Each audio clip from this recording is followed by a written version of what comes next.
उबाठांनी आजच्या सामनाच्या लुटूपुटूच्या मुलाखतीमध्ये आपल्या आडनावाबद्दल बरीच बालिश बडबड केली. उबाठा, अहो माणसाचं आडनाव नाही, त्याचं कर्तृत्व ब्रँडेड असावं लागतं.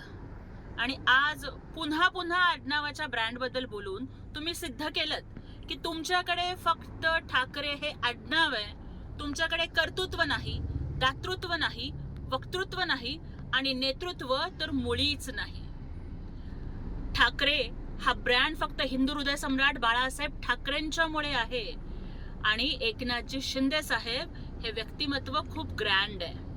अहो मला सांगा की ब्रँडेड वस्तूंचा संबंध हा जनसामान्यांशी असतो का?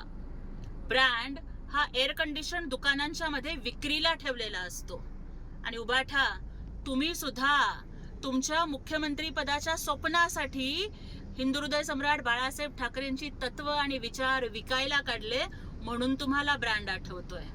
अहो गोर गरीब राबणाऱ्या कष्टणाऱ्या सर्वसामान्यांना ब्रँड नाही हो परवडत. त्यामुळे तुम्ही कधी जनसामान्यांच्या दुःखांशी नाळ जोडलीच नाही. एकनाथजी शिंदे साहेब हे कष्टकऱ्यांच्यासाठी, दलितांच्यासाठी, शेतकऱ्यांसाठी, वारकऱ्यांसाठी, लाडक्या बहिणींच्यासाठी कष्टत राहिले आणि त्याच्यामुळं त्यांचं नेतृत्व हे ग्रँड झालंय. बरं जाऊ द्या, मला फक्त एवढंच सांगा की जर तुमचं आडनाव आहे इतका ब्रँड, तर उबाठा निवडणुकीमध्ये का बरं व्याजला तुमचा बँड? अपयशाच्या मुळे तुम्ही इतके झालात सॅड की आम्हाला आता भीती वाटतेय की तुम्ही थोड्या दिवसांनी होणार आहात का मॅड?